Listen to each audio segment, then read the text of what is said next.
Hey there everybody, hope your day is going well. Raticate with Old School Gaming here, and welcome back to another Wild Wednesday. Well, thankfully I am recording this a little ways in advance, but yeah. Hopefully this one won't take too long. I mean, hell, it's less than 5 minutes long, and hopefully, RetelFactor, who the original video's from, can actually get to the point and make it quick. I mean, hell, in less than 5 minutes? Let's hope. So, let's see. Apparently there's some truth about Gary's Raticate, which, if you don't know, Gary is the rival from the First Gen games. Let's see, based on where I would be uploading at this time, I've only battled the rival twice, and he hasn't had too much. It's not only the first two battles. Still gonna be a little while before the other battles.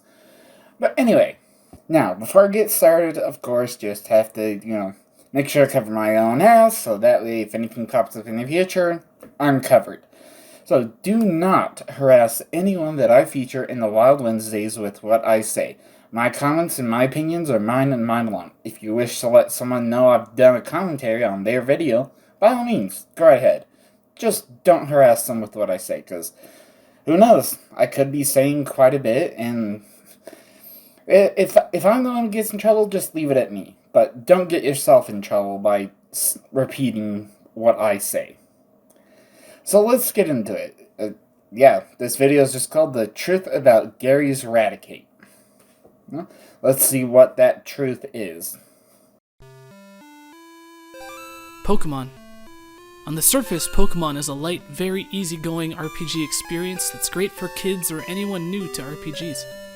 Well, I'm not exactly new to RPGs, it's just I'd say an RPG is definitely my number one favorite genre of game to play. Because some RPGs are kind of straightforward and hand-holding, but a lot of them are very open-ended, and you can just go around doing whatever you want. I mean, hell, take Pokemon, for instance, at least First Gen Pokemon. Well, it's kind of hand-holding for a while, but then once you get to a certain point, the entire world is open, and you can pretty much go anywhere and do anything, but you do need the badges in order to accomplish certain things. So, I mean, yeah, that's just what I wanted to say, so back to you. But underneath, it has some of the deepest mechanics in the entire genre. Hidden individual values and effort values that influence stat growth, natures that can strengthen stats and weaken others, 18 different types, complex breeding techniques. It's incredibly deep. But you'd never be able to tell at first glance. It's hidden under the surface of something much simpler. Well, I mean, it is a pretty simple game overall. We're talking about essentially it's a turn-based combat system with all the subtlety of rock, paper, scissors. If you get the right typing, you can do pretty much anything. You can do, not really anything. You can win anything. That's what I'm trying to say. You can win pretty much any battle provided you have the right typing. Which, in my journey through First Gen, sometimes the typing was just, oh yes, this is a good typing. Other times it's just, oh, no, this is not good, gotta win fast. But yeah, trust me, there's a lot of episodes to go through before you really see a lot of variety. Generally, Pokemon has never been a game praised for its story. Each entry in the series follows the exact same formula after all. Collect 8 badges, defeat the Elite Four. It's quite shallow and doesn't seem to match the complexities of its gameplay mechanics. It's simple. I mean, that's if you take it at surface level. Well, yeah, I mean, when the Pokemon games are made, the target audience is children. Except for the remakes, I think that target audience might still be kids, just like saying, hey, we're upgrading what it used to be, have a look at what it used to be, and yeah. Although I don't know, maybe the target audience is the kids who've grown up, so And they're saying, hey, you feeling nostalgic? Well, we remade it, revamped it, and there's a whole bunch of new stuff. Come and check it out. Anyway, let's, wow, that's a full minute gone. So, are we going to talk about Gary's Raticate? Or, well, I suppose, you spent the first minute so far just like talking about Pokemon in general. And you've got, what? Well, okay, I guess about 4 minutes to go. So, are we going to get into that? Or please don't just ramble on for the next 4 minutes about nothing. Please. Look a little harder, read between the lines, and you'll find something more. Like the game mechanics, there's more there than what's initially presented. Tread with caution, though, because you may not always like what you find. And in some cases, what you may find may be disturbing.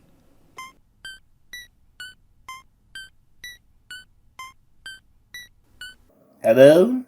Did you fall asleep at the keyboard? Are you gonna say anything? I mean, is there something going on with Lavender Town? Because that's definitely the Lavender Town music. Hello? Knock knock. Anybody home? Let's look at one of those cases. Garyoke, or Blue as he's named in Pokemon Red and Blue, acts as your character, Red's, rival. Well, you can name him, pretty much whatever you want. You can either go with Gary or go with Blue. You can go with Red. Hell, I named the rival Assfart because he really is an Assfart in the first gen games. So it seems as though we're getting into a theory or finally talking about the rival. So okay, let's see what you've got. You'll battle him several times throughout the game. He's cocky, competitive, and definitely hates losing, especially to Red. He's a tough trainer and has tough Pokemon that will put your team to the test. Yeah, tough trainer my ass. Please. Well, let's see. In my current uploads, I've only encountered the rival twice. And yeah, it's going to be a little while before I encounter him again. But, I mean, hell, it's minor spoiler alert, he's not that tough. And hell, whatever 6 Pokemon I end up, going with based on their rotation, I just pretty much own whatever the hell's going on. I just, oh yep, this Pokemon's gone, this one's gone, this one's gone, this one's gone. It's not that big of a deal, provided your Pokemon are at least a certain level. The fierce rivalry pushes Gary to the limit, and pushes his Pokemon to the limit as well. Too far, in fact. Seeing as how you do battle against Blue several times throughout the game, you'll become very familiar with the Pokemon he uses. Early on, you'll battle against his Raticate, and in a later encounter find that it had evolved into Raticate. Now the Pokemon Blue uses throughout the course of the game is consistent. While he boasts about catching lots of different types of Pokemon, the ones he brings into battle never change, except for Raticate. Now it may be that Blue removed Raticate from his rosters simply because he wasn't strong enough. Or maybe he removed it because, Raticate is a fairly powerful Pokemon. But between, Hyper Fang and Quick Attack and, Super Fang isn't really great for battling. I mean, it's great for trying to capture Pokemon because, hey, I'm not going to take away all of your hit points guaranteed. Well, actually, it took me a while to actually learn that in the core games. That'll be coming up actually quite a while when I actually did learn that. But anyway, Rattata isn't really all that special, though. I mean, yeah, you can give it different TMs. I don't know about the HMs. But so... I mean, I would say that the rival got rid of Raticate after losing a second time with, a Rattata then Eradicate. I would say that the rival got rid of it because, in order to have a truly balanced team, you want Pokemon that can take advantage of same types. Whether it's water or flying, fire, grass, so on and so forth. But do you have a different theory? I mean, Okay, we're 2.5 minutes in. That means just over 2 minutes ago. What's your theory, and do you have any evidence to support that? After all, Raticate hits his stride early in the game, but falls off pretty drastically. But the facts point to another explanation. At the port in Vermilion City, you board a cruise ship called the SS Anne. On board, you fight a heap of Pokemon trainers, acquire the hidden move cut, and most importantly, engage in a battle against Blue and his Raticate. Well, yeah, I mean, hell, it's not really until you get the cut move and you're able to move on, past that point at least, like getting to Rock Tunnel and going through there. That's when a real variety starts kicking in. I mean, don't get me wrong, like, up to the point of the SSN, there is a bit of a variety, but not too much. Once you finally get past the point of, like being able to cut and go through Rock Tunnel, so on, there is definitely much more variety. And the rival probably realizes, oh, hey, I can get a better variety with different typings that, learn certain moves that would take advantage of their typing.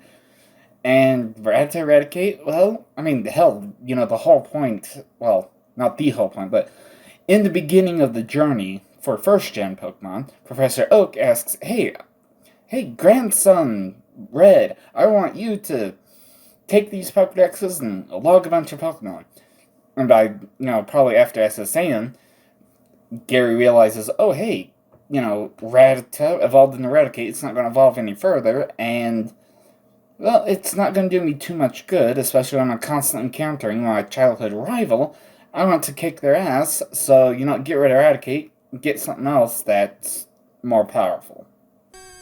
Red once again defeats his rival, snags the hidden move from the captain, and disembarks the SS Anne just as it sets out to sea. It's important to keep in mind that there's no Pokemon Center on board the SS Anne. If a Pokemon were to sustain serious injury while on board, there would be no proper means to treat it. It's been a long while since I was even on the SSN.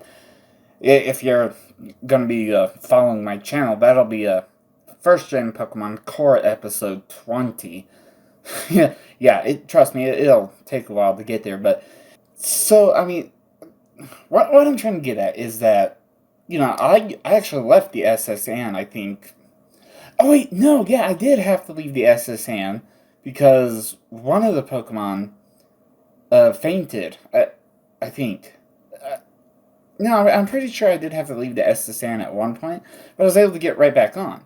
I mean, and hell, like, even throughout the game, people say, oh, hey, if a Pokemon has fainted, it can still use certain moves, like Cut. So I think that, Rattata is just fine. The rival just wanted to switch it out. Do you have any theory and evidence? Come on now, oh dear. You have 1 minute and 30 seconds to come up with a theory and evidence. So let's get into it already. Unable to get the proper medical attention it needs, it's believed Blue's Raticate died after the battle on the SSN. Death is not a foreign concept in Pokemon. There is a ghost type after all. In Lavender Town stands the Pokemon Tower, a graveyard where trainers can lay to rest their fallen Pokemon and pay their respects. And as it just so happens, it's in Pokemon Tower where players encounter Blue for the first time since the battle on the SSN. What brings you here? Your Pokemon don't look dead. The first words out of Blue, followed by a Pokemon battle. Only this time, no Raticate. Well, I mean, no Raticate, I mean, hell, it's kind of understandable. Because, okay, so get 3 badges, then get to Rock, and then, okay, so after the SSN, get the 3rd badge, then go through Rock Tunnel, and then you can enter Pokemon Tower, but you can't really get too far without the Self-Scope, which you're going to need that from the Rocket Game Corner all the way over in Celadon City. And hell, while in Celadon City, might as well get the 4th badge. And then get back to Lavender Town with the Self-Scope and inventory and head on up. So by the time getting to Pokemon Tower, like from the SSAM to Pokemon Tower, there's Rock Tunnel, there's a bunch of different grassy areas that aren't really named. I forget the numbers of the routes, but there's quite a few, and hell, as I was saying, the rival would want a decent variety of certain Pokemon that could take advantage of certain moves that are the same typing. I don't think that it's dead. Hell, there is kind of a theory I heard a while back. I forget from who. Might have been Proto Mario, might have been someone else, I don't know. But the theory was that the rival in the first gen games has joined Team Rocket. So, I mean, hell, if you want to take that into account, maybe that's what Gary's doing at Pokemon Tower. He's just, oh hey, I joined Team Rocket and I'm here to work for them. Maybe not. I mean, wow, you've got about 40 seconds left. What's the theory? What's the evidence? I mean, yeah, maybe Gary is there to drop off Raticate's ashes. Or maybe he's there because of Team Rocket, or maybe he's there because, to get more variety and catch different types like his grandfather wants. He's there to catch a ghost type. And hell, he even specifically says, does he say he caught Cubone, or that he saw Cubone, but he couldn't find the Marowak? I forget. It's been so long. I could look it up, but I honestly I don't feel like it, and I'm a little bit lazy. But anyway, so yeah, there is definitely three possibilities. Either Gary's there to drop off Raticate's ashes, or he's there because he's working for Team Rocket, or he's just there to catch a Cubone and maybe a Ghastly as well. I mean, hell, he does get a Gengar later, so yeah, maybe that's what he was doing there. Yeah, it's actually up in or no, he doesn't have a Ghastly. I'm thinking of something completely different, or maybe he does. No, he never really has a Ghastly. At least in the battles. I'm not sure what in the hell I'm trying to think about. I don't know. My train of thought just kind of went a little on some bumpy tracks. But yeah, so okay. I'm guessing your theory is that Gary's there to drop off Raticate's ashes. But do you have any evidence? I mean, hell, I don't have any evidence for all three things I suggested, but I'm not the one trying to present a theory.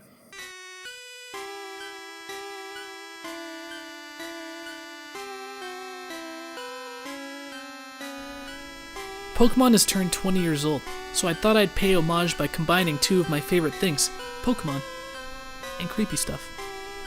This is a departure from the usual content on my channel, so please let me know what you think. Also, check out the new Cocoon archive where I've been archiving my old Twitch live streams. You can also find them on a playlist on my channel. Thanks a lot for watching. Wow, so that was it? That was it. That you didn't even have you didn't even say. Okay. If you're going to have a theory, present the theory, then provide evidence for that theory. God damn. Oh, who's maybe I should look at more Dr. Wily videos, because Dr. Wily there had a theory, presented the theory, and then provided actually a couple different theories, and then provided evidence for both theories. And he even said, hey, I don't know exactly, it's not explained, but here's my theory, here's the evidence, here's my other theory, here's more evidence. God damn. I'm getting sick and tired of all these people trying to say, like, oh, well, here's my theory, because of nothing. Get to the point already. Anyway.